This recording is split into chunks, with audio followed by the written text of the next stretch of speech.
get this voice recorder on.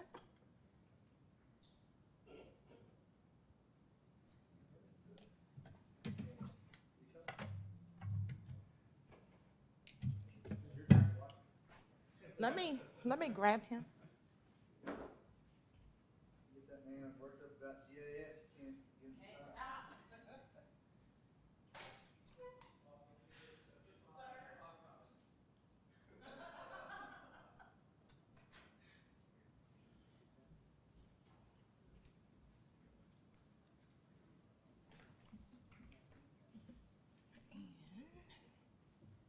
These can go here too.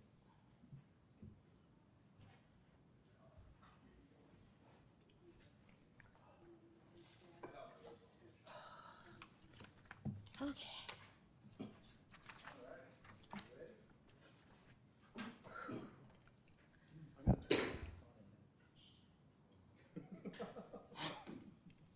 The meeting will come to order. Ms. Watkins, would you please call the roll? Dr. Miller, Here. Miss O'Connor, Here. Mr. Weiss, Miss Johnson, Here. Mr. Davenport, Here.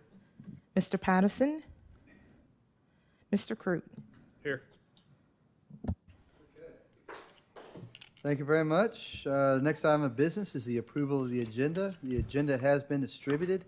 Are there any corrections to it? Do I have a motion then to adopt the agenda?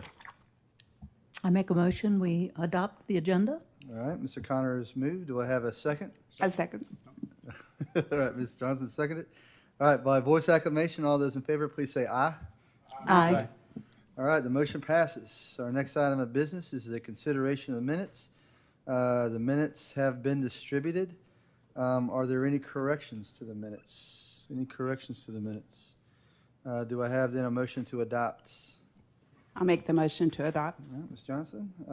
Do I have a second? Second. All right, Mr. Weiss is seconded. By voice acclamation, all those in favor, please say aye. Aye. All right, the motion passes. Our next item of business is public participation. And looks like we have some speakers here to talk about the wonderful projects that were out in the lobby. Thank you very much, and good evening, everyone. My name is Ravi Darwin Sankar. I'm an assistant professor of environmental science and geography at Longwood University. Joining me today is one of our best students at Longwood in GIS, Ms. Ivy Schifflet. And for the next 5 minutes or so, we'd just like to give a very quick overview of some of the work that we're doing at Longwood University in GIS. And as you look at this image on screen, it does tell a story. And as we are gathered here today, there are several of our world leaders who are also gathered in Egypt as part of the Conference of the Parties 27. And they are engaged in dialogue that pretty much mirrors the image that you're seeing on screen.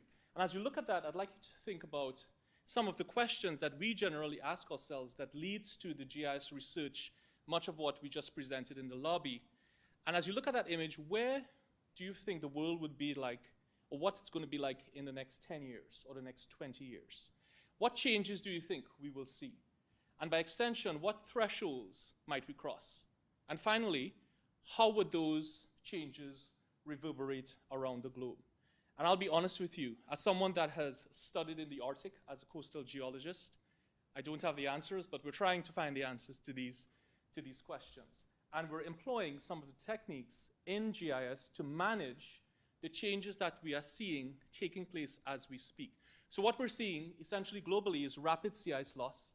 We're seeing the melting of the Greenland ice sheet, and that image that you just saw on screen is actually taken from Greenland, and this image was taken as of last summer. So the rapid melting that we've heard about is actually taking place as we speak. And as that Greenland ice sheet melts, of course, we're going to have increases in sea level rise. Small increases in sea level acts as a small buffer so that when these storms pass through, just like we saw with Tropical Storm Michael in 2018, when those storms pass through, it actually provides a much higher base for storm surges to propagate further inland, and then we can have the inland flooding that we saw in this region as well. I've worked in the Arctic for the past 6 years, and what we're seeing in the Arctic region is that the warming that's taken place there is 2 degrees Celsius higher than the rest of the globe. So as this warming propagates throughout the rest of the world, what we're starting to see is increased wildfires, increased severity and the intensity of these wildfires because of this warming extracting the moisture from the atmosphere. And this is pretty much close to home. What we're also seeing, of course, is significant coastal erosion, inland flooding. So the entire system is experiencing this dramatic, rapid, unprecedented change as well. And then closer to home, what we're also seeing in the United States, and this is an image that's taken as of October 11th, 2022.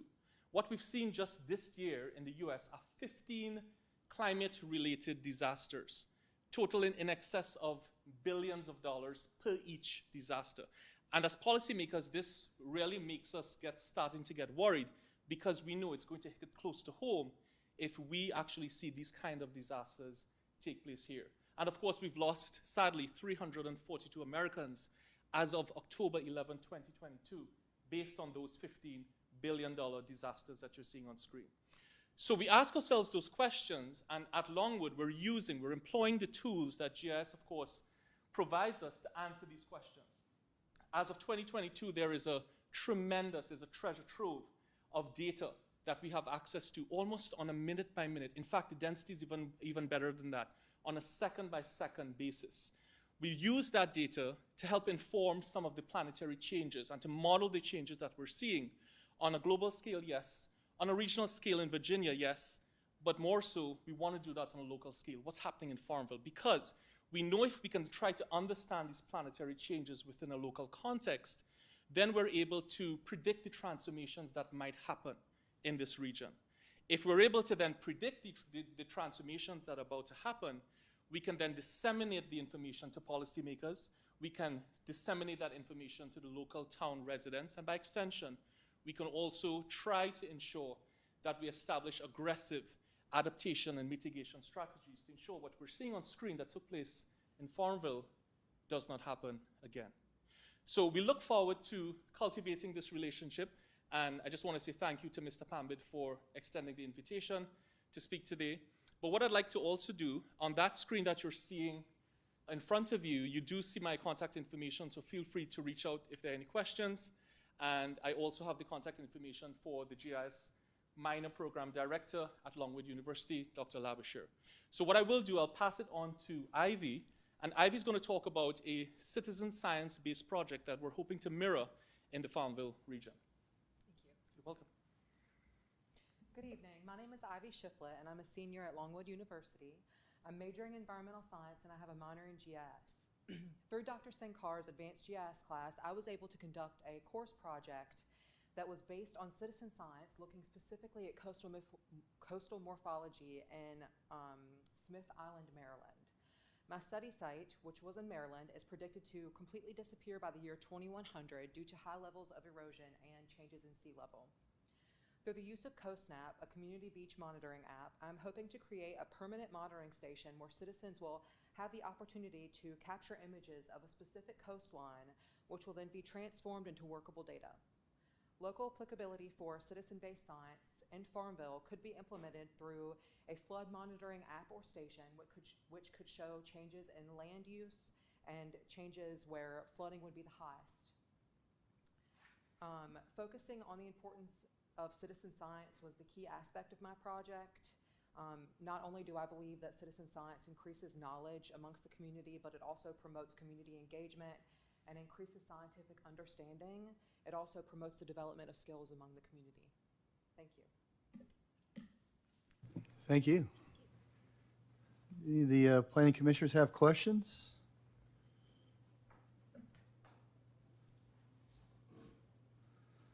I'll ask one Yeah, if I may, Yes, sir. of either person. And this is probably a much bigger question than we may be able to get into here, but it seems like from everything you've shown, the facts, the evidence, quite clear what's happening globally in Yes. terms of climate change, global warming, and so on. And unfortunately, this has also become not a scientific issue, but a political issue. It has, yes. Is there any scientific basis from your work that it's not happening, that what you've just shown us, there's a contrary view? I understand the politics of it. I'm just talking about the science of it. That's an excellent question. How much time do we have? So as a scientist, as a geologist, I'll tell you that climate variability through time, and we've used ice cores, we've used sediment cores, it has varied over time. We have consensus on that. So the cyclicity that we're seeing in the last 50 or so years, yeah, we know that, hey, that cyclicity is something that generally happens. What we've seen since the Industrial Revolution, however, is that the levels of CO2 in parts per million has essentially modeled after the Industrial Revolution. So we've seen that increase. If we're talking about cyclicity, it should be heading downwards. Unfortunately, because of the increases in greenhouse gases, it's heading in the opposite direction. So humans, we know that the work, what we've done is act as a catalyst to that number going up and continuing, unfortunately, to head in an upwards direction. Hopefully that answers the question. Yes. I just want to say thank you very much. As y'all, it's a slide right here, suggests, the flooding monitoring station in Farmville, you're right, would kind of, help mitigate some of the damage from strong storm surges or, rain events. Offer kind of, preparation and, kind of inform our flood maps. But, as, one of the y'all's posters out there demonstrated it disproportionately impacts some people more than others. Yes, and so, it does. in terms of, social justice as well, or eco-justice. Yeah. Yep. Yeah. Well, thank you very much, and happy World GIS Day. Thank you very much for Thank coming. you very much. Have a good evening, everybody. Yeah, thank you. Mr. Payman, thank you very much for bringing and organizing this event. This is great. It was my privilege to reach out to Dr. Sankar probably about 3 weeks ago. And again, why are we having this conversation about GIS? Today is World GIS Day. It is celebrated or held every November 16th. So it just so happened that World GIS Day coincides with our Planning Commission meeting. And there are agencies and businesses, as reusers all over the world today that are basically advocating for GIS. And GIS is something that we all use every day. We may not realize that we're even using it, but when we order a package online, you're using GIS. If you're calling up directions on your favorite mobile app for mapping, you're using GIS. We use GIS every day in the Community Development Department. Our dispatch center uses GIS 24 hours a day, 7 days a week, 365 days a year. Our very own GIS analyst, Ashley Atkins Austin, uses GIS, every day. So when we field citizen, citizen requests, citizen comments, that kind of thing, the very first question that we ask is, where is this? So we understand, first of all, how big is the property? We know that through GIS. What's the property zoned? We know that through GIS. Are there any unusual environmental constraints?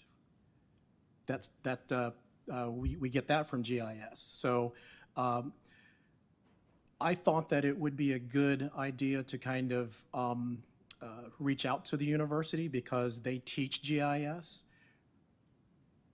We on the town side are a practical application user daily of GIS. So it just kind of made sense to reach out to them and ask Ravi and his colleagues if they were doing anything. So what we decided to do was to go ahead and put together just kind of a low-key event to say that we did celebrate GIS and that we did acknowledge the day.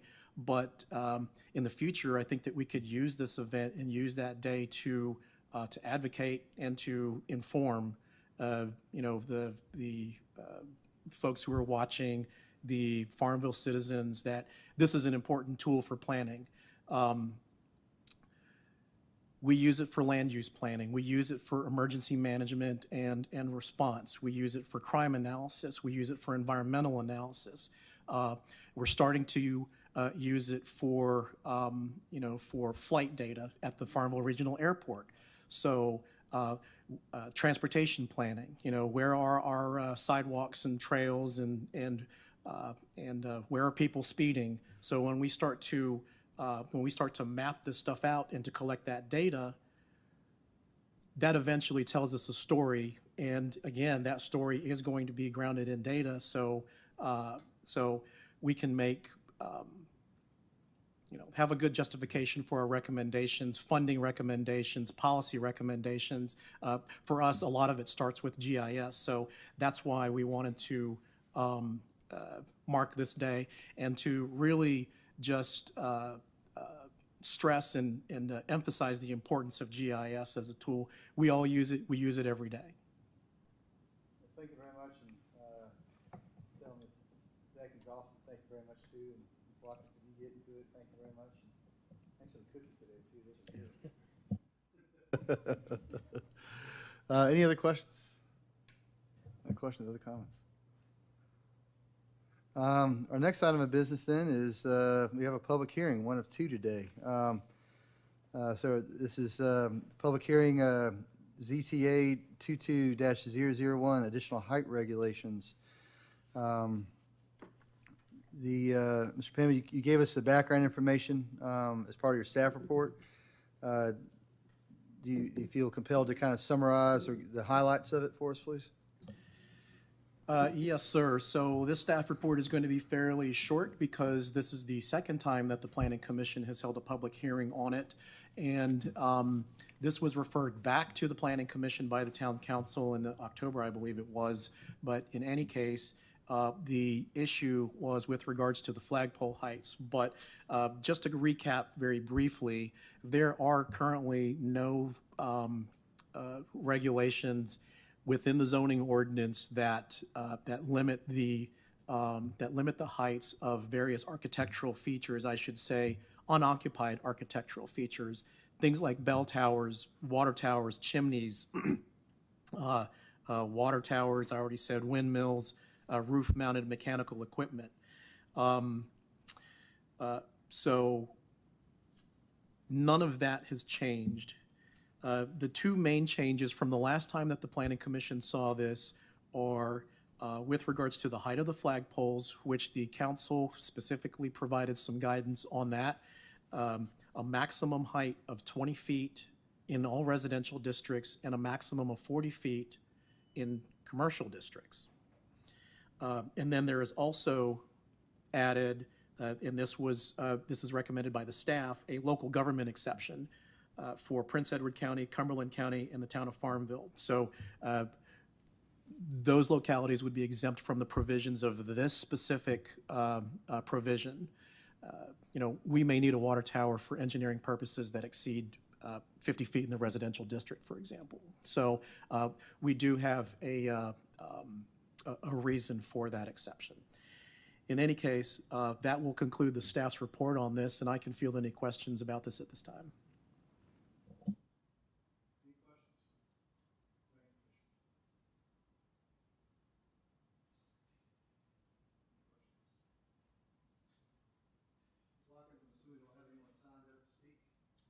No, sir.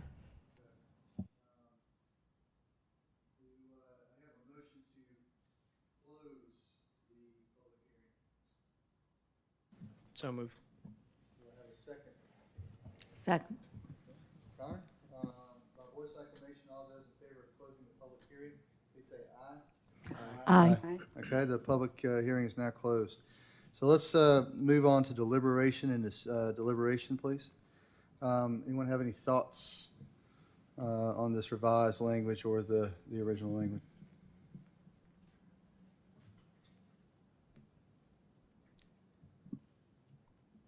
Mr. Chairman, I have a couple.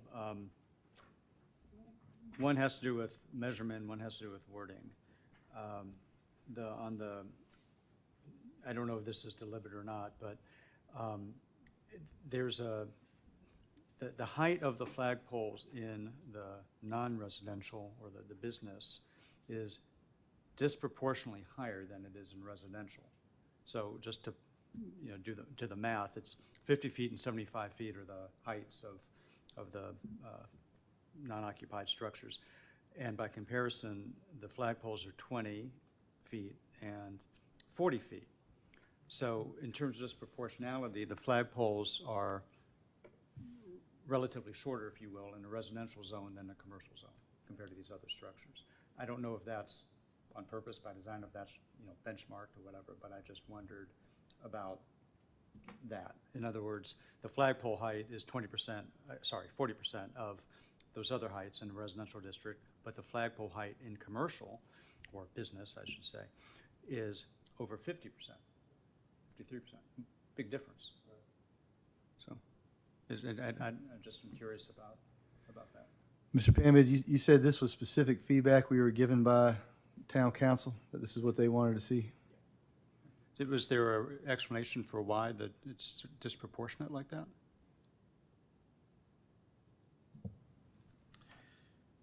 Or these are just numbers that they threw out? So I think that in the residential district, when you look at the, when you look at the maximum heights of buildings, 45 feet, or I think it's actually 35 feet in the R1, basically through R3.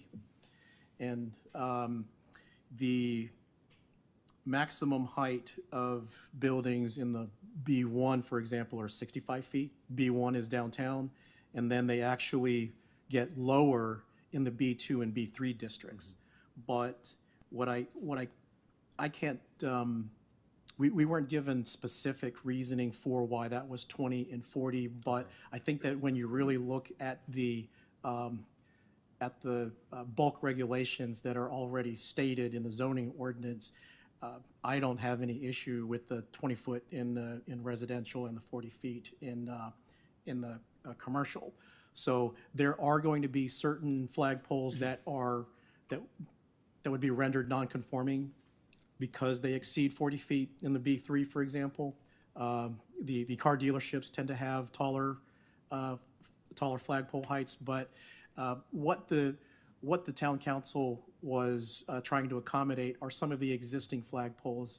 The one in front of Town Hall, for example, is probably closer to 40 feet than 20 feet.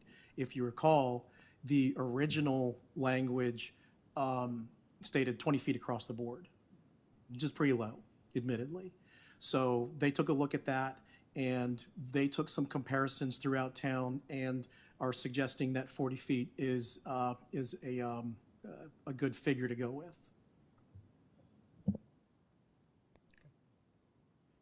Now, my other question on the wording is, I don't know if it's deliberate or not, but the height described in Section A are residential districts versus business districts.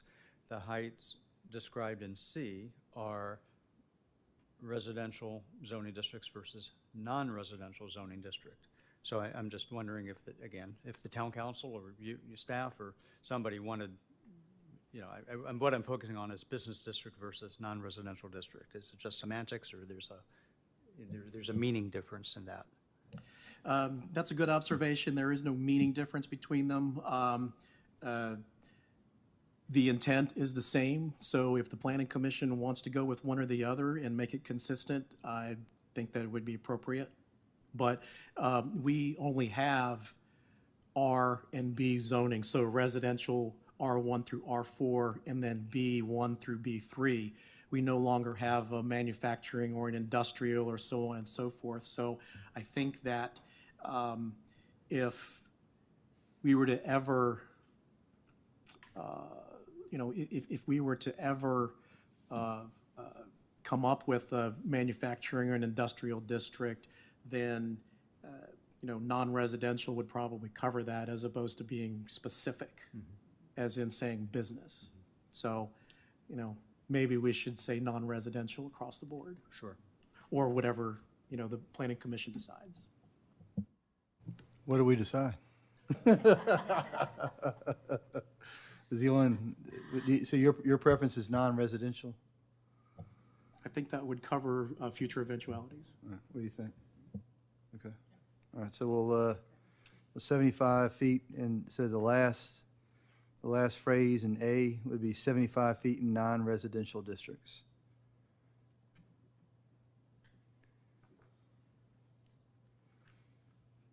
Other comments? Other comments? Well, if someone is inclined to, then on the next page, there is a recommendation at the bottom. If people are inclined to make a movement that we recommend something or not recommend something to town council.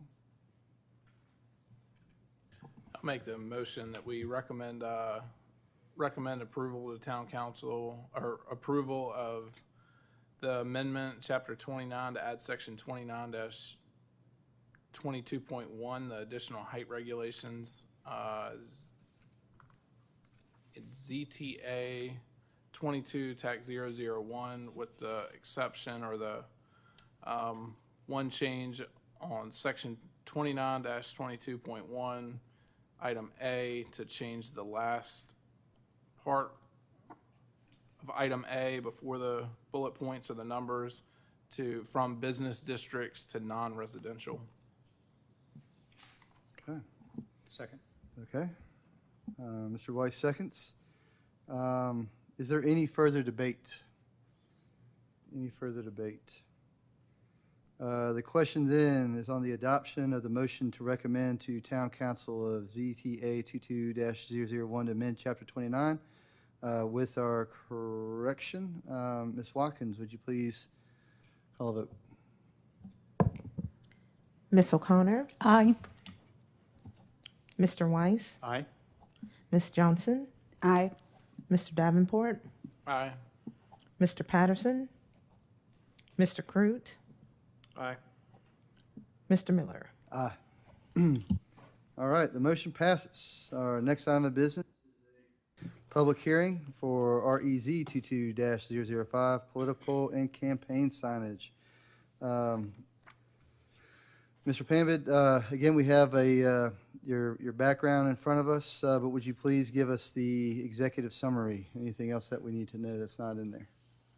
So first of all, just a small correction on the agenda. This is my fault. That should be ZTA 22-005. And I'll just go ahead and go right into the staff report. So again, this is another thing that was actually held back by the Planning Commission itself. This never made it to the Town Council.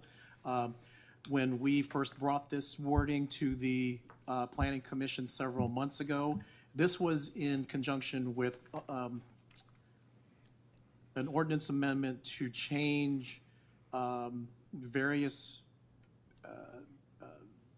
bulk regulations or quantities, if you will, in the B2 and B3 zoning districts as they pertain to signage. So that actually made it to the Town Council and was passed without any amendments. But at the time over the summer, the Planning Commission held the portion back with regards to political and campaign signs because there was a question about the timing. So we are now coming back to this and closing the loop on this part of the original amendment. This was assigned a separate number, and basically everything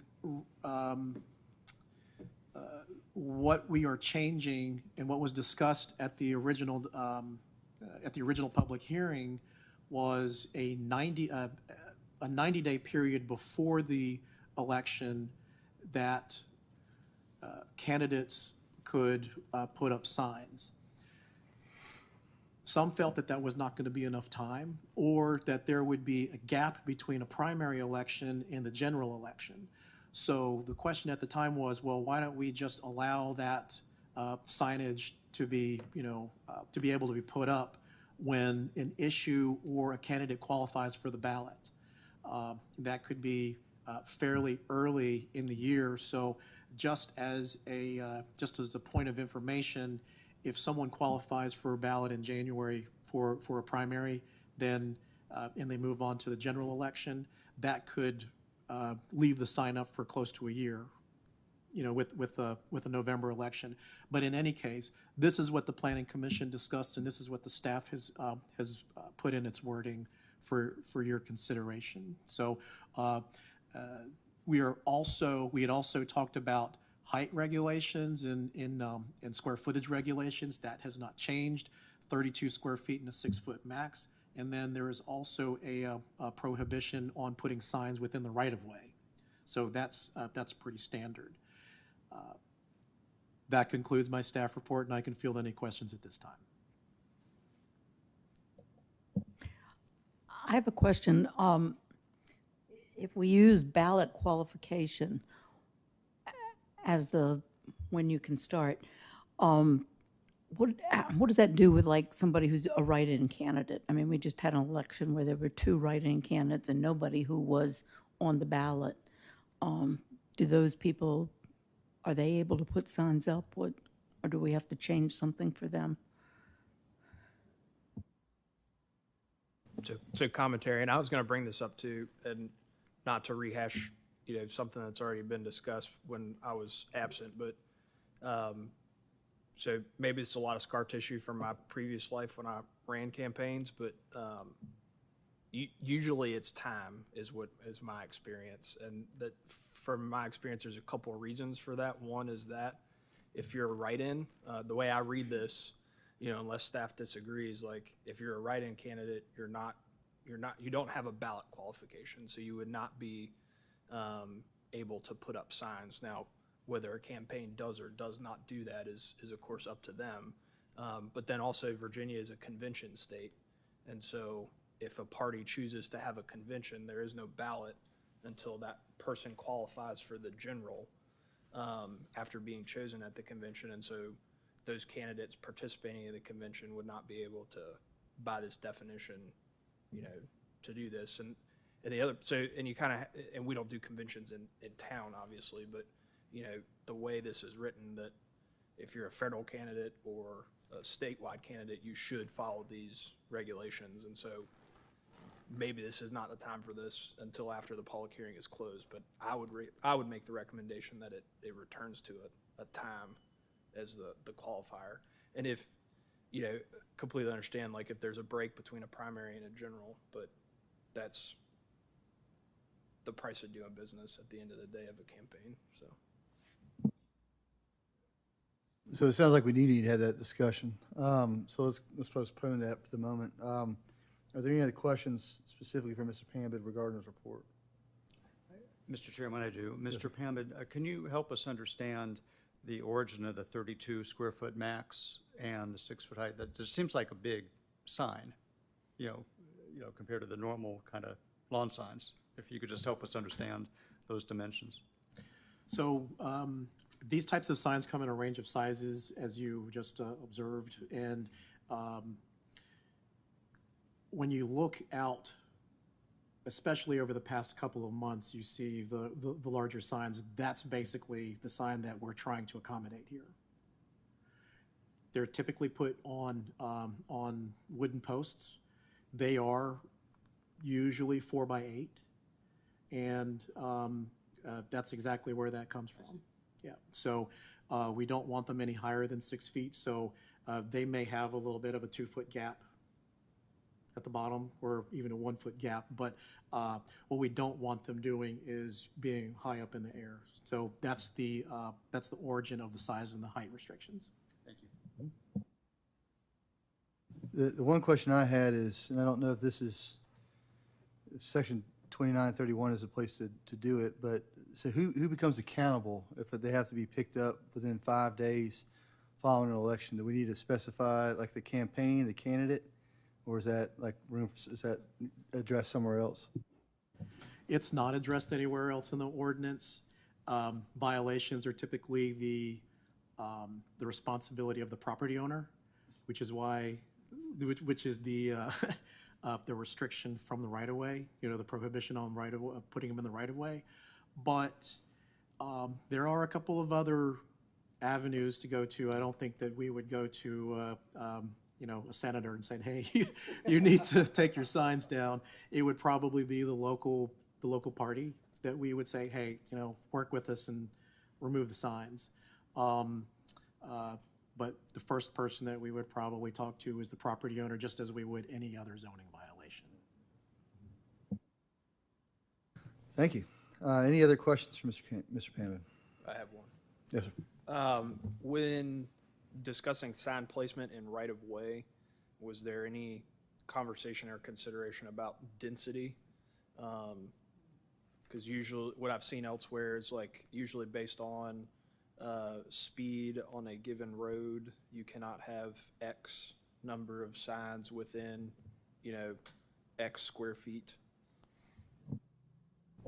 No, sir. No consideration was given to limiting the number of signs on a piece of property. Other questions? Ms. Watkins, do you want to sign up to speak during our public hearing? No, sir. All right. Do I have a motion then to close the public hearing? REZ 22-005. So move. Mr. Cruz moved. Do I have a second? Second. Mr. Connor is seconded. By voice acclamation, all those in favor of closing the public hearing, please say aye. Aye. Any opposed? All right, the public hearing is now closed. Okay, so let's move back on to deliberation. So it sounds like we have a couple things that we want to deliberate. First off is the timing, whether or not we need to go back to a kind of a date system. Then the second thing, it sounds like it's density. Am I missing anything else? Any other topics of discussion? Enforcements, right. Okay, so we'll talk about enforcement. Yes, sir. Thank you. All right, so the first thing is Mr. Crute brought up that we hadn't considered about with the conventions, and then, Ms. O'Connor brought up the write-ins. What are our thoughts on that? Or Mr. Payman, do you have a response? Any ideas? What I will say is that if you go back to a time-based limit, you should probably continue this public hearing to next month.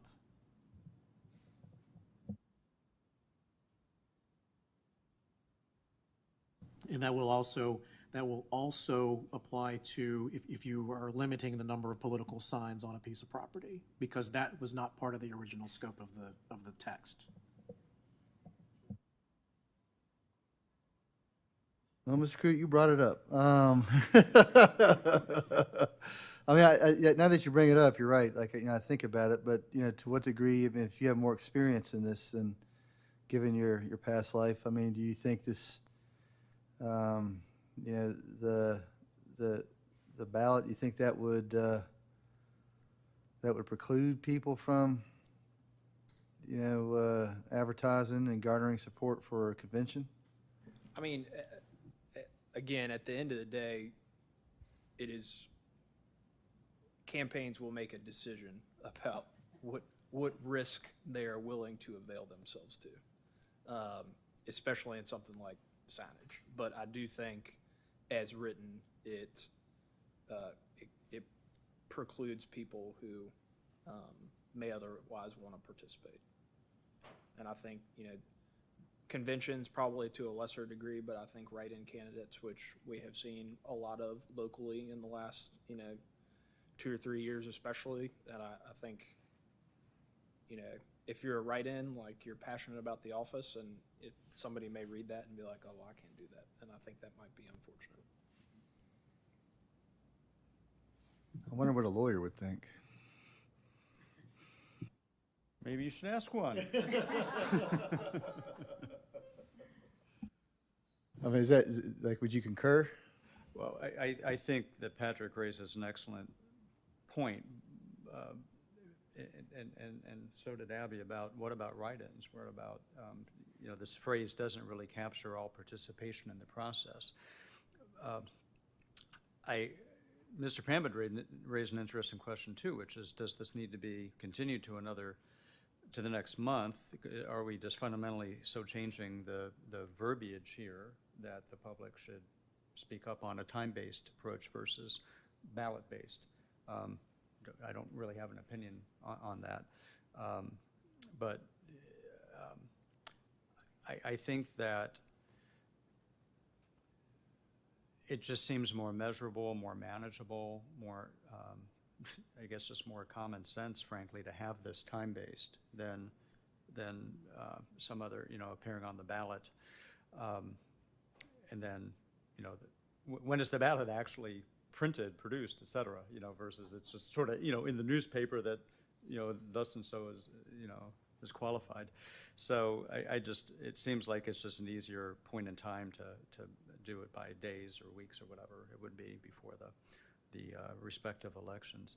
The other part of this I've wondered about that also came up during the staff report is the enforcement of this. You know, I'm pleased to say that I had only one sign in my yard and it came down the next day. You know, the day after the election it was gone, so yay. But, you know, I think we've all been in communities, including this one, where the signs just linger and linger and linger. Whether they're on a residential yard or somebody's parking lot, or, you know, what appears to be, maybe it's not right away, but it seems to be, you know, that strip of grass between, you know, commercial property and the road and all that. So, you know,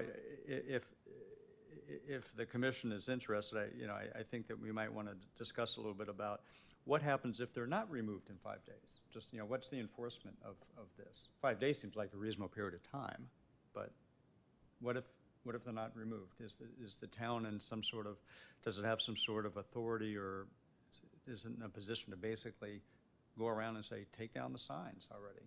And who needs to do that? Somebody raised the question, who actually, you know, is it the property owner? Is it the candidate? Is it the local political party? So I've wondered about who actually is supposed to do it and who can enforce that, so we don't have the post-election clutter.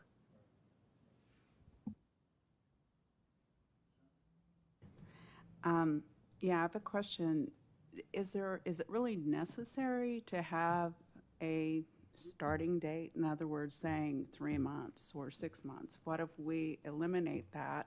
But what's important is that there's the number of days that they have to take down the signs after the election. And the reason I say that is also I have a background in working on campaigns. It's been a long time ago, I'm sure when you were a little kid, but at any rate, you know, my experience is that signs go up at strategic times in a campaign. And it was always my experience, too, that we always knew that we had to send a crew out to take down signs the day after, or certainly within a week after, or we, in some municipalities, would be fined. So I think that's something, you know, to consider as well. What do y'all think about this? What if we just struck that first clause, upon qualification to appear on a ballot? And what if we just started the ordinance with additional temporary political and campaign signs are not to exceed 32 feet? In other words, we just took out anything related at all to time or to some type of triggering mechanism. Then we might have to go back to a public hearing. Yeah. You're not expanding the scope of the language or the regulation. You're decreasing it, which, in my opinion, would not need to be continued. Right. Well, what do y'all think about that? I want to make sure I understand your suggestion. I understand the words coming out, but then the effect would be those signs could go up at any time? Correct. With the understanding that I imagine, you know, as Ms. Johnson pointed out, like campaigns aren't just going to start, you know, tossing them out 2 years in advance, that they're going to do it with some type of intentionality. I mean, I imagine there's always an outlier, of course, given that people are already announcing for the president. Exactly, exactly. I mean, you could see signs tomorrow for somebody who's being elected 2 years from now, or running for election 2 years from now. So it's just, I think that might be an unintended consequence of having no time limit, is the very ambitious candidates, I mean, this is your respective fields, not mine, but very ambitious candidates or assertive candidates may put their signs up way in advance of an election. Yeah, I think that's, you know, agree 100%, like strategically, like you're gonna, but I always try to govern by the outlier, and I'd hate to see, like, you know, the local candidate that puts up yard signs and they're within the context of everything else written and then they're there for years, you know, because theoretically that's what could happen. And then, yes, and then you have, you know, announcements 14 months before a caucus. So who knows, right? It's a weird place we live in right now.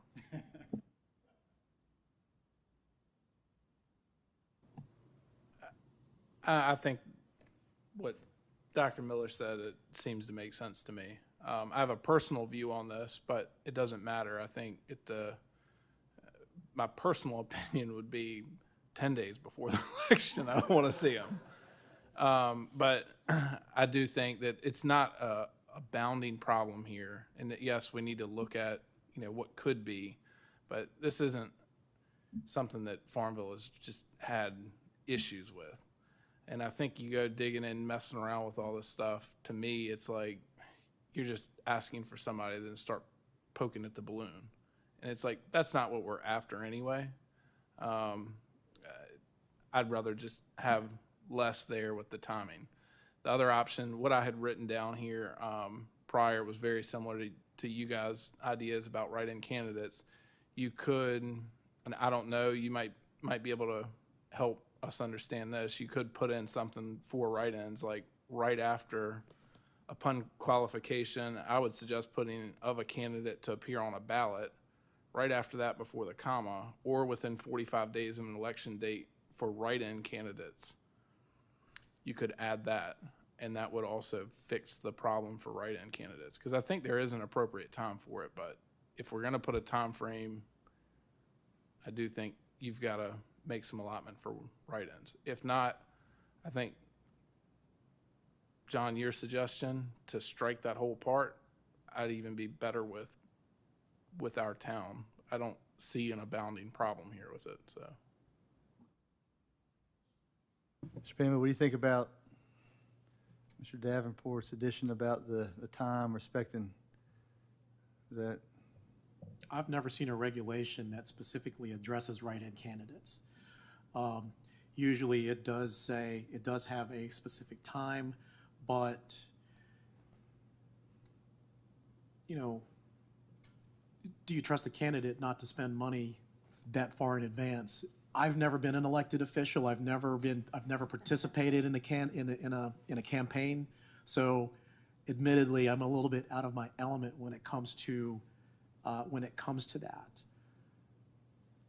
Where I am in my element is specific regulations that I can enforce. Mm-hmm. If you don't put a time where, you know, there's a range where you can do signs, then the only thing that I can enforce is the aftermath.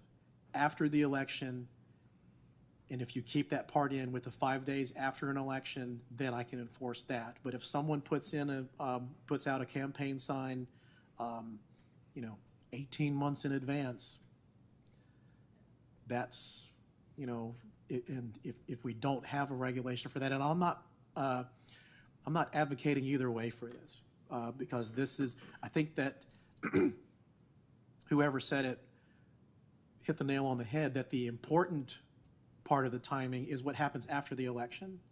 That's the part that we really need to be clear about. Okay. So it seems to me like that there are, you know, this is the third, you know, the third angle with the write-ins and the primary. I haven't seen any language that addresses that either. Usually it's a specific time range. But if there is no, you know, well, this is when you can start, then you know, that's the risk that you run, having signs out early. And I'm not saying that's a bad thing or a good thing. I'm just saying that's what it is. Well, what do y'all think then about Jerry's recommendation upon qualification to appear on the ballot or 45 days in advance of the election? Temporary political signs. I mean, that seems that would cover like the convention, but it would also cover write-ins as well. I think that that's better than not having any time period at all. I think that it would just, in my view, be unfortunate planning, perhaps unintended consequences, like I said, to have some candidates taking advantage of the wide open start time, Right. even if it's a clear end time to this. And we might, even if it's not a problem now, we might be creating a problem by having a lot of signs posted by, like I said, very aggressive or sort of candidates or campaigns. Okay. I guess I don't understand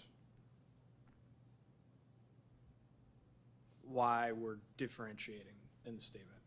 Why wouldn't we, in my mind, it's either we're gonna create classes or types and prescribe them in that way, or we're going to set a period of time in which all candidates, regardless of type, can do X, Y, and Z, but it seems regulatorily, I don't think that's not a word, unclear to put both in one statement. Well, and how would you enforce, is somebody the write-in, is it 45 days or is it 90 days? That's, when did their sign go up? It just seems to be making it a little bit more difficult. And what I will say is that will be a lot for staff to try to track. And what we need from a staff perspective is a simple, easily understood, and easily explained regulation. So, the latter half of the issue, which is what happens after the election, is very simple to explain. And, we could put the word out on social media, or we can call the local, party officials and say, hey, okay, election's done. Have your crews go out and take up the signs. This isn't something that, quite honestly, that we would be particularly bringing the heavy hammer on. But, if it gets out of hand, that's when I think that we would probably be a little bit more firm about that. But the 5 days, I think everyone agreed the last time that was reasonable. When we originally proposed this language, it was 90 days before an election. And there was the discussion about, well, what about the primary? I'm going to leave that to the Planning Commission and those of you who have worked on campaigns to discuss. But please leave the staff with something that's easily understandable and easily explained and easily enforced. Yeah, I guess the only reason why I suggested upon the appear on the ballot, because I thought it would kind of cover some of that stuff, where we wouldn't have to kind of get in the days, but or 45 days in advance of the election, I had to create two different categories. My rationale is I just thought that was an elegant way to avoid having to have it pay for the advertising for another public hearing. I was being budgetarily conscious rather than regulatory, but no, I mean, if you think it's appropriate that we be consistent for the sake of, the interpretation of the public, but also be consistent for the sake of the staff so they can be enforced.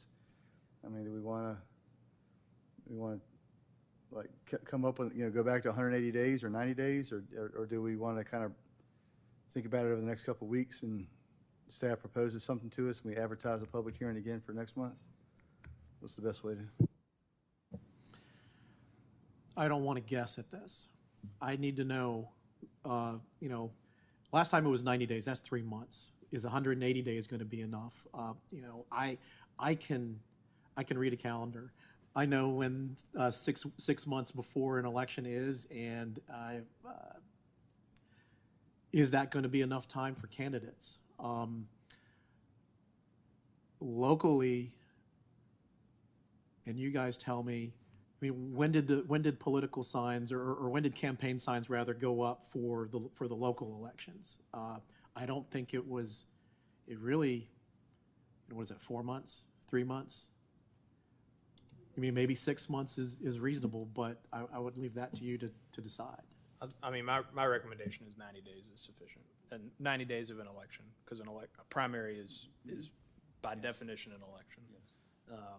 And even if one party's doing a convention, 99.9999% of the time, the other party's going to do a primary. So I think if you say 90 days of an election, that provides a window in which candidates, regardless of how they are participating, have the ability to do that.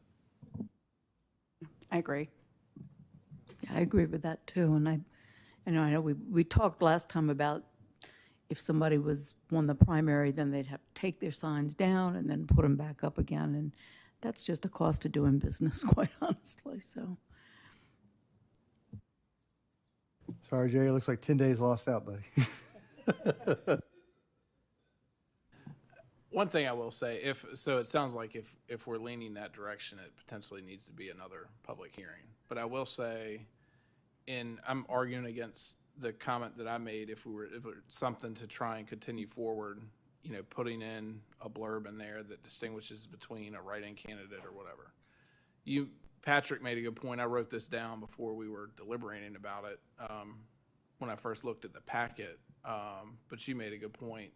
Another thing to consider is if you leave it this way, the point that Patrick made is a campaign, if it's a write-in candidate, they know the risk that they're taking if they put up a campaign sign and it is asked that they take it down, or potentially a fine or something like that is added. So you could just leave it out, leave write-in candidates out, and if 15 days before an election, a write-in candidate is,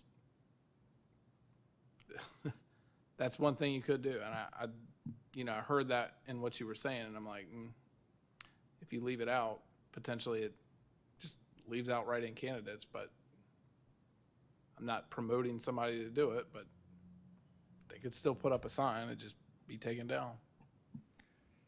But it sounds like if we have 90 days in advance of the election, additional temporary political and campaign signs not to exceed. I mean, so if we just go back to a time-related thing, like 90 days, so that permits the write-in candidates. Is that? Yeah, yes. Yeah. I would say that seems to make sense. I agree. That seems to make the most sense, and what I was in favor of to start with when it was presented. It's basically the same way it was written before. But if we do that, it sounds like we're going to need to have another public hearing because of the terminology has changed. So if that's the case. Mr. Chairman, I think that the cost of another public hearing is far outweighed by the benefit of having clarity for the staff, the clear time periods, inclusion of all types of candidates, participation in the process. All those benefits, to me, far outweigh the marginal cost of having to advertise this, if that indeed is the requirement for the next month meeting. Sounds good. So if we're all good on 90 days, everyone's good on that? Okay. Do we want to address then the density issue? So I'm the one who brought it up, and so I will, be an honest broker and say I could go either way on this. It's tremendously hard to enforce. It's tremendously hard to, unless it is to the extreme, it's very difficult to, look at a piece of property and say that, that's got one more sign than it should in 30. Honestly, ironically enough, I think what normally happens in other places I've worked is it's 32 square feet is the, number of signs per 32 square feet. So I'll defer to the group, but I think, the biggest thing here is the right of way. And, if a 4x8 is in the right of way, that's probably the issue. If they have a yard sign that's in the right of way, so I'm to be honest, I'm more interested in the enforcement conversation than I am this one, so.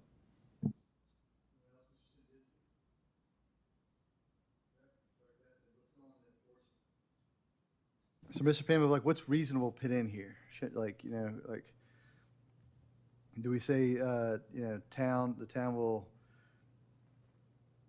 reach out to the property owner? What's responsible to put in? We have a standard enforcement section in the zoning ordinance, and that's all we need to refer to. We don't need to do anything special for this.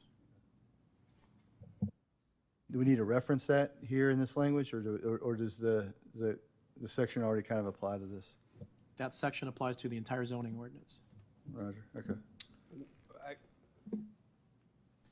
I remember a little bit of that section, but what about the cost of removal?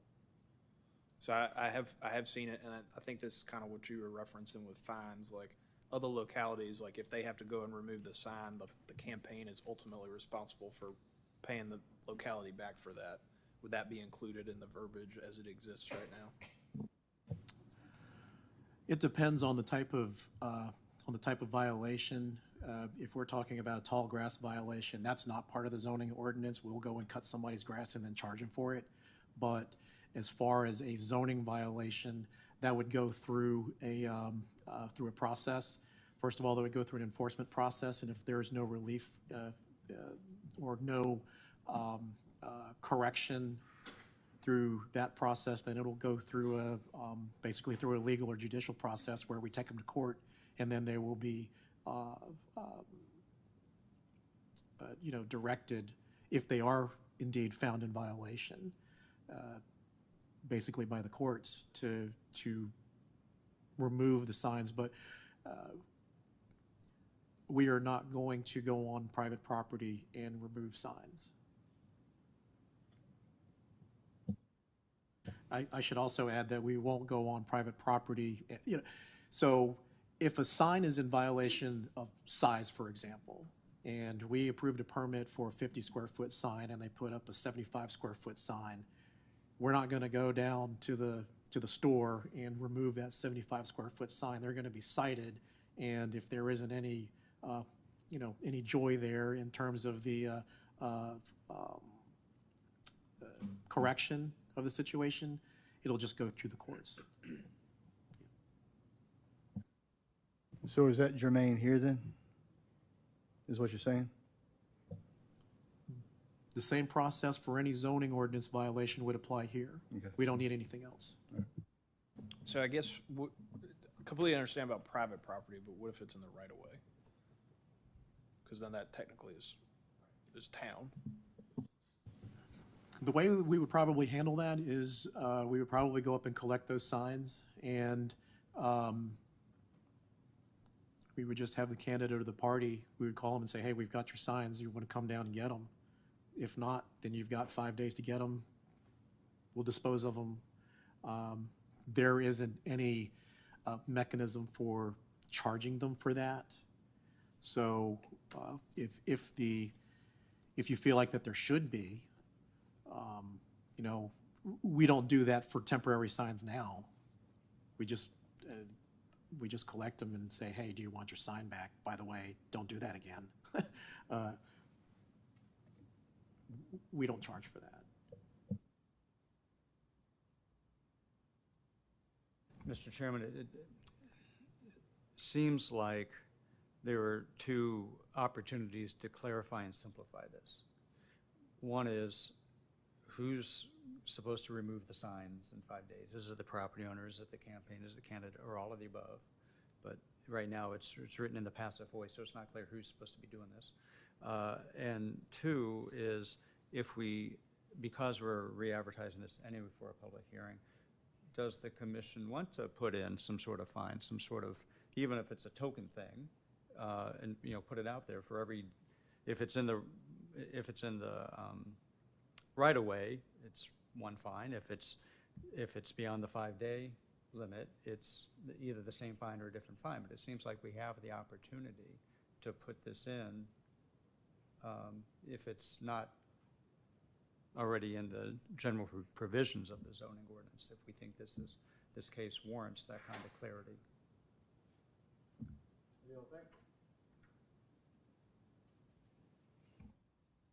I just broadly speaking, again, going back to, I have an opinion on this. I don't see this as a broad issue in our town. So I'm not, with all due respect, I think we're probably overthinking something that should be 90 days before the campaign, 5 days after it's removed. It goes to the property owner. That's it. That's how I feel about this. It's not a big issue in our town.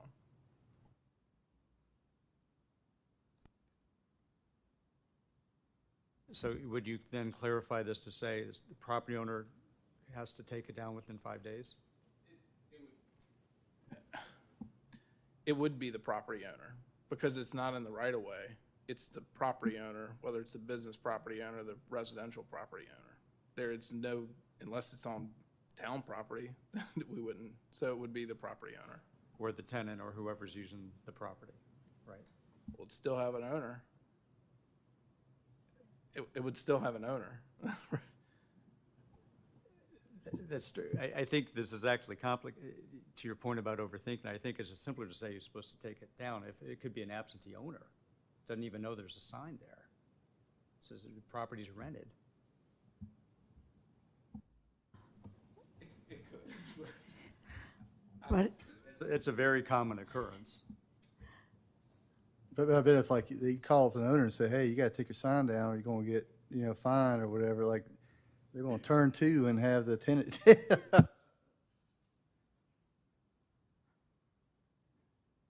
I just think we're putting this here, it was never there before. It does add a little bit of safeguard for the town to have a little bit more regulation over it, but to do too much here, it doesn't seem appropriate. I don't see an issue town-wide on this. And like I said, I have an opinion that I don't want to see campaign signs 10 days before the campaign, but it's not, I just don't see an issue here. Mr. Connors, do you have anything to say? I was just going to say, I don't think it is an issue either. And I think, in our town, the people running for office have been very good about taking things down. And you also, you've got to get permission from a property owner before you put your sign up in their yard. If you put it up in a rental yard, if it's students, they usually take it down, so you don't have to worry about it before the campaign is over. So I think we're getting in the weeds too much. Would you feel comfortable if we just add, shall be removed by the property owner 5 days at following an election? We'll leave it at that. If you're asking me, I think just simplicity and clarity is the way to go instead of ambiguity. Okay. So how about such signs will be prohibited from any public right-of-way and shall be removed by the property owner 5 days following an election? Enforceable? Clear? It's redundant. So, I mean, I agree, it's redundant. Because what if the campaign asks to put the sign on the property owner, and they still follow it and it's removed 5 days before? The property owner, like, you're then saying the property owner has to do it. I don't think it needs to be there. Let me put it this way. The property owner is responsible for everything that happens on their property, whether it's rented or if they occupy it themselves. We will send them a notice. What we would most likely do is, if it's a local candidate, ask very politely, through whatever means, social media, just a general announcement, thanks for participating in our democratic process.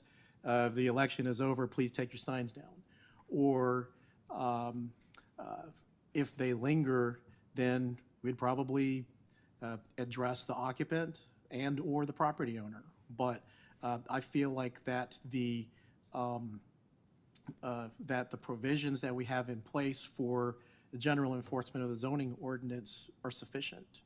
I don't think that anything else that we do from an enforcement, to try to write in additional enforcement measures specifically for this, it's a little much. Okay. Well, I'll be happy to, if people feel strongly about this, I'll be happy to entertain a motion to amend it. We'll see. Otherwise, we'll make a motion to commit it back to the staff. Okay. Do I hear then a motion to commit REZ 22005 political and campaign signage back to the staff for amendment to include 90 days in advance of the election? So move. Do I hear a second? Second. Okay. Is there any further conversation, Mr. Penman? I was wondering if you could leave that open, the time, just, you know, yes, I hear what you're saying, that you want to do a time limit in advance. Okay. But I'd like a little bit of wiggle room to get some opinions on that before we advertise the next one, and as opposed to just locking yourselves into a 90 days. We are coming back to the original staff proposal of 90 days from several months ago. Right. The last time we had a public hearing on this, there was a discussion about timing of primaries, and and I'm wondering if we're going to have the same conversation in a month about, well, what about 120 days, or, you know, 4 months, 5 months, whatever, which might be more reasonable, and that might cover some other situations like what Mr. Crute was saying, but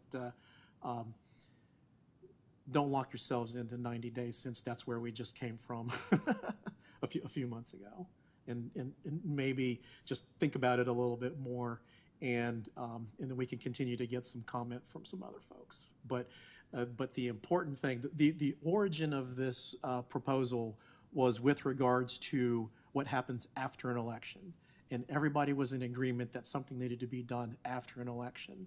I've been here for one election.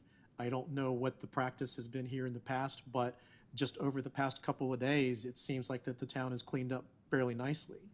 So to memorialize that in an ordinance amendment, I think is good, one that everybody agrees on. But think about that, you know, that beginning point of when signs can go up, and not lock yourselves into 90 days. And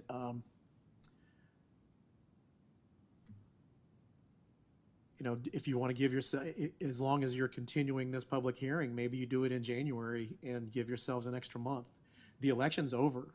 There's no issue right now, because the town's been cleaned up of the campaign signs. But if there's still some lingering, some lingering thoughts on that as to when you should be able to start putting up signs, let's make that clear and let's get it right. You know, we're going to talk about plan unit developments here in a minute, and I'll make my staff report very quickly on that one, just given the time. But you know, there is a workflow. It's not an issue. We can certainly handle a public hearing, you know, in December. If you say, no, Lee, we're ready to go, and this is what we want, go ahead and advertise for a December continuance, or wait until January. We can certainly do that too. But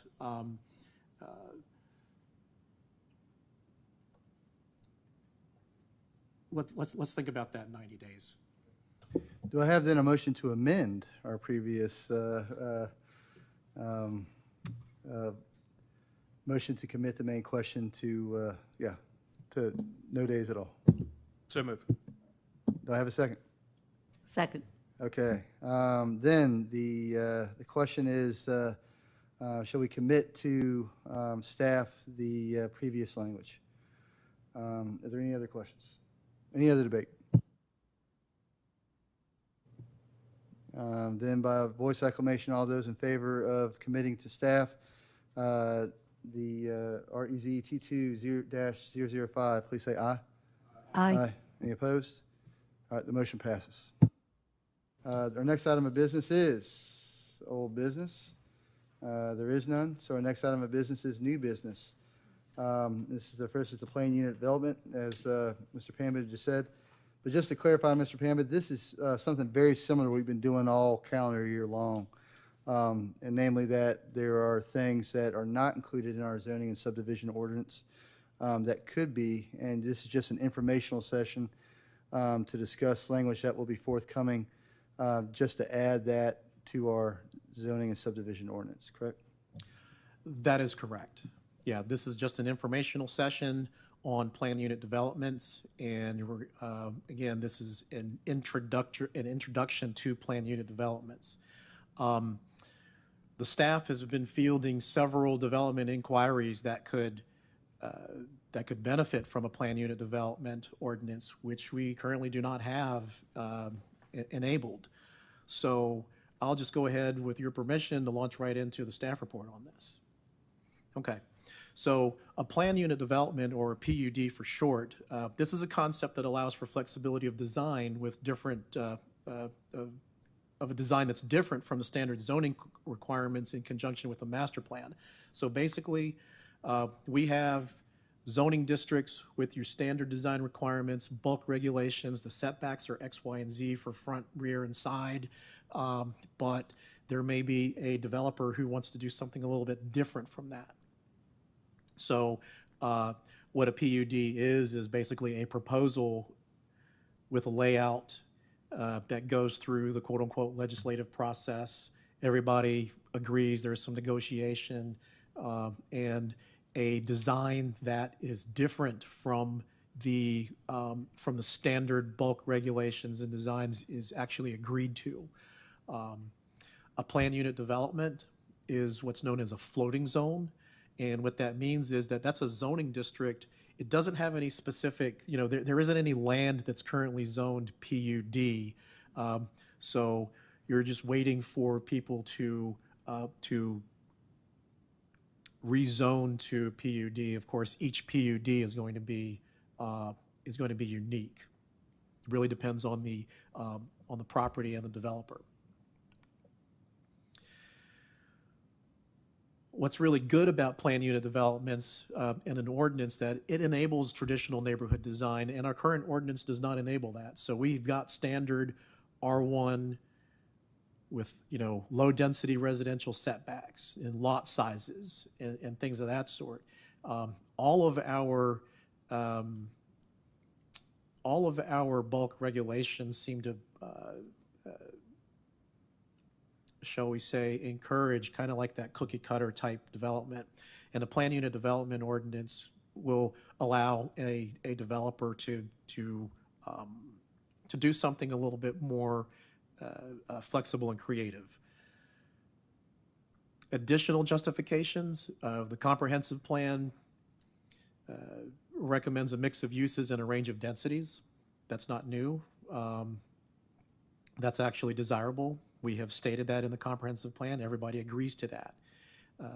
More specifically, there are some focused planning areas where design flexibility is encouraged. I won't read off this entire list, but there are several desired design considerations in the master plan. If you read in your staff report the italicized explanation, that actually came from the city of Lexington, which the staff is looking really hard at as a model ordinance for Farmville. This list here is copied and pasted from the city of Lexington. This is a pretty good list. Pedestrian orientation, there are some transportation considerations, parks and open space, a mix of uses. So a plan unit development could involve retail and residential. It could also involve just a simple mix of residential types.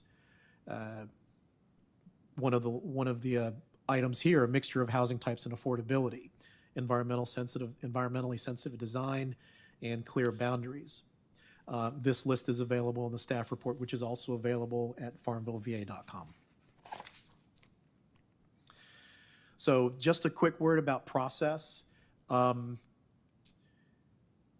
There are several public hearings that would need to be accomplished in order to properly execute a plan unit development. So if there is a piece of R1 property out there that someone wants to do something a little bit different with, they'd first have to rezone to plan unit development. As part of that plan unit development, if there is a commercial component or a multifamily component, if you will, then they'd have to go through the site plan review process. All site plans of that nature come to the Planning Commission. If we're talking about the subdivision of lots, then we're talking about preliminary and final plats. which would go to the Planning Commission and the Town Council. So, like I said, it really depends on the plan unit development and what's being proposed as to how much process is involved. Again, each plan unit development will be unique. In any case, a developer would have to justify any deviations from the standard zoning requirements. If they want to propose 1.5 parking spaces per dwelling unit as opposed to 2, then they need to tell us why they think that's appropriate, and they need to justify that. They would need to justify, shortened front yard setbacks if that's what they're proposing. If they want to do more of a traditional neighborhood design and the houses aren't so set far back from the street, and they want to do, front porches that are 5 feet from the sidewalk. You never know what someone's going to propose, but something like that isn't enabled in our zoning ordinance right now, and in some instances that might be desirable. So they would have to justify that in a narrative. As with any rezoning, they should be telling us what the impacts of their development are from a utility standpoint, from a transportation standpoint, environmental, and possibly economic, although I think that the transportation, utility, and environmental are your standard studies that come with the rezoning. Just as a side note, plan unit developments will always entail a master plan. Speculative rezonings, where someone just comes in and says, I've got this residential piece of property and I want to rezone it to B3 because I want all the possibilities. I would really caution the Planning Commission and the governing body to ask, what is it that you're really planning here? We want to know specifically, especially if there is a comprehensive plan, future land use map discrepancy. So it might say in the future land use map that that piece of property is supposed to be low density residential, but you want to go to B3. They'd have to justify that change in the future land use map as well as the zoning map. So keep in mind that speculative rezonings are, that's something that you want to be mindful of. What you've got on the screen here is your basic 5-month review process and decision process or schedule.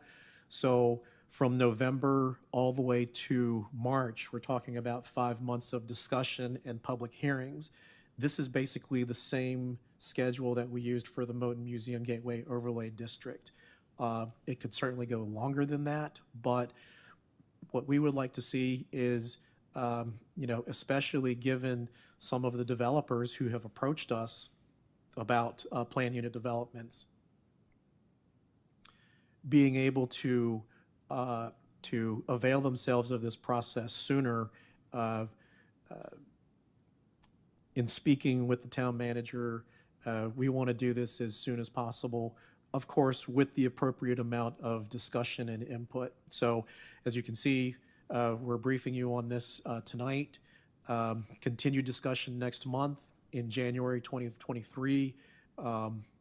Possible public engagement session with some continued discussion, and then we start heading into public hearings in February and March. So that concludes the staff's briefing on plan unit developments. This was intended as an introductory briefing only. Again, we're using the City of Lexington as a model for our ordinance. The City of Lexington is a city of, or I should say like a settlement of similar size and configuration. They've got 2 colleges, we've got 2 colleges. They're kind of in a probably not as rural of an area as we are, but you can see some of the similarities, especially from a population standpoint and from a size standpoint. So we like Lexington, and as we get input from the Planning Commission and from the public, we can certainly make that applicable to our town. But again, the origin is We have been facing inquiries even prior to my arrival. The town manager has handed this off to the staff and says, look, we've been getting several inquiries. We need to move on this. That concludes my staff report. I can field any questions at this time. So just to clarify what we're going to be talking about over here up until February, given that every, PUD development is going to be different, so that what we're talking about, just to clarify, is a language that's going to be added to our subdivision ordinances that speaks, for instance, to the necessary processes, much like we talked about with the overlay district just recently, but also, will stipulate the required studies. That's essentially what we're going to be talking about. That is correct. We're installing a process. We're not talking about any individual plan unit development. Other questions? Understanding that this is just a very brief introduction, initial introduction. So there's no mechanism right now for a potential landowner, developer, what have you, to request exemptions to certain provisions of the zoning ordinance? No, sir. The only process that we have for exemptions to the zoning ordinance would be a variance, which would not be the appropriate venue for such an application. If someone came to me and said, I want to do 5-yard or 5-foot setbacks for traditional neighborhood design, we don't have a zoning district that enables that.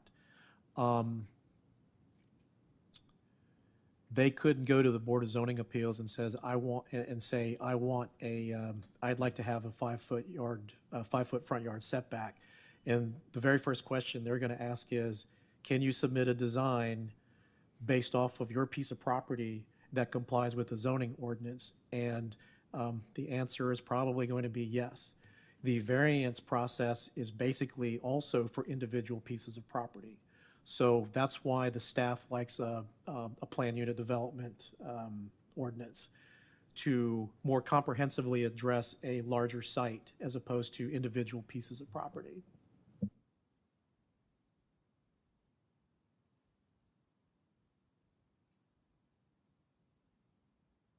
I did have some questions, but I think the discussions answered my question. Mr. Pambit, on the one hand, I like PUDs. I like the concept very much. But can you help the commission understand what kinds of requests you're getting to do what, where the PUD would be helpful? Because you said multiple development inquiries. Can you give us some examples, please? I won't speak to inquiries that don't have actionable applications attached to them. They're all just kind of inquiries at this point, but and there are examples of planned unit developments in the Richmond area that I would hesitate to cite, because I don't want the image of what that might mean for Farmville. I don't want someone taking that image and running with it. But the process is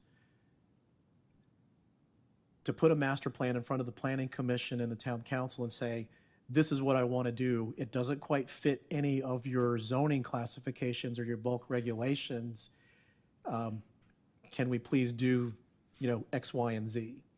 So I'd love to, cite specific examples of some of the inquiries, but there are no less than, I would say, 3 inquiries that, between now and prior to my arrival, that would be perfect for this.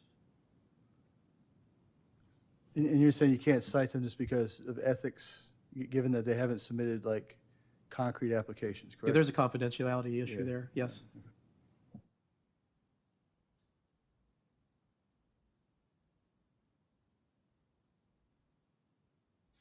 Do we need to consent to this, or, because in my mind, like, even if none of those three come to fruition, like, I think having, right, like, the whole reason we did the comp plan was not for now, or, you know, not that we're having issues or opportunities, but for 10 years from now. And so, like, from my mind, like, having a process in place like this that, you know, provides flexibility for, you know, smart development that keeps, you know, within the town that, as we see it, like, makes a lot of sense to me.